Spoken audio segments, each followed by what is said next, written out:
Istanbul शहर में रूस और यूक्रेन के बीच तीसरे दौर की बातचीत होनी है, लेकिन इससे पहले पुतिन ने यूक्रेन पर हवाई हमलों से कोहराम मचा दिया। हाल ही में जेलेंस्की को कहना पड़ा कि वो जल्दी से जल्दी सीज फायर चाहते हैं।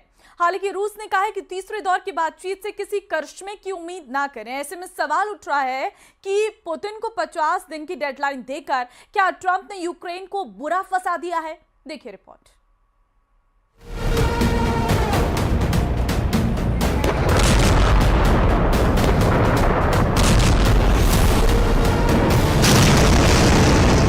ये हमले बता रहे हैं कि पुतिन ने 50 दिन के अंदर 50 साल वाली तबाही मचाने का फैसला किया है। ये जलती हुई गाड़ियां बता रही हैं कि रूस अब यूक्रेन को पूरी तरह जलाकर राख कर देगा।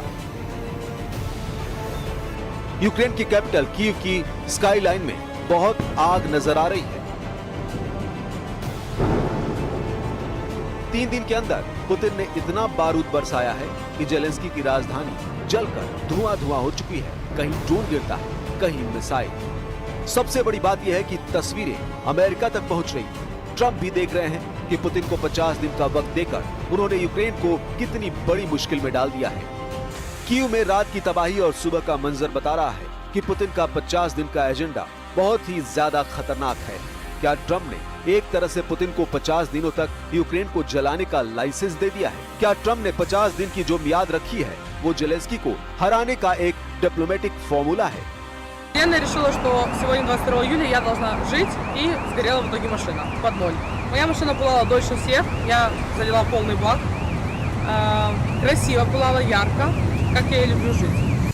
डोनाल्ड ट्रंप ने 14 जुलाई को पुतिन को बहुत बड़ी वार्निंग दी थी। ट्रंप ने कहा था कि अगर 50 दिनों में युद्ध खत्म करने को लेकर डील नहीं हुई तो रूस पर 100% टैरिफ लगाया जाएगा। 14 जुलाई से 50 दिन गिने जाएं, तो ट्रंप ने पुतिन को 2 सितंबर 2025 तक का वक्त दिया है। सवाल है कि क्या अब 2 सितंबर तक पुतिन यूक्रेन पर इतनी बमबारी कर देंगे कि यूक्रेन में रूस की जीत पक्की हो जाएगी? ज़पोरिज़िया से लेकर खार्किव और सुमे से लेकर ओदेसा, जेलेंस्की का हर शहर इस वक्त पुतिन का गुस्सा देख रहा है। हालात ऐसे हैं कि यूक्रेन का युद्ध सबसे खतरनाक स्टेज पर पहुंच चुका है। लग रहा है कि रूस की फौज कह रही हो, आग ऐसी लगाई कि मजा आ गया। जलती हुई गाड़ियां और इमारतों में लगी आग बता रही है कि यूक्रेन पर अब मौत नाच रही है। Чи ворог знову атакував Одесу? Внаслідок атаки сталася масштабна пожежа автомобілів на автостоянці біля багатоповерхівки. Горіло 12 автівок. Також постраждали супермаркет, тренувальний зал, вибито скління в квартирах багатоповерхівки. अब सबकी नजर पुतिन पर है। इसमें कोई शक नहीं कि रूस में परमाणु बेस पर जब हमला हुआ था तो सबने इसे पुतिन की हार बताया था। लेकिन अब पुतिन लगातार यूक्रेन को झटके दे रहे हैं। रूस के हमले बता रहे हैं कि यूक्रेन पर रहम के लिए अब पुतिन के दिल में कोई जगह नहीं। कीव, खार्किव और ओदेसा पर हो रहे ड्रोन हमलों और मिसाइल अटैक ने जेलेंस्की को चारों खाने चित कर दिया है। हर तरफ आग और आग बुझाने की कोशिश लगातार जारी है, लेकिन ये आग इसलिए नहीं बुझ रही। यूक्रेन पर ये हमले देखकर डोनाल्ड ट्रंप की नींद उड़ गई है। कीव, खार्किव, सुमे और ओदेसा के बाद ज़पोरिज़िया में हुए हमलों ने अमेरिका का नेटो वाला जमीर जगा दिया है।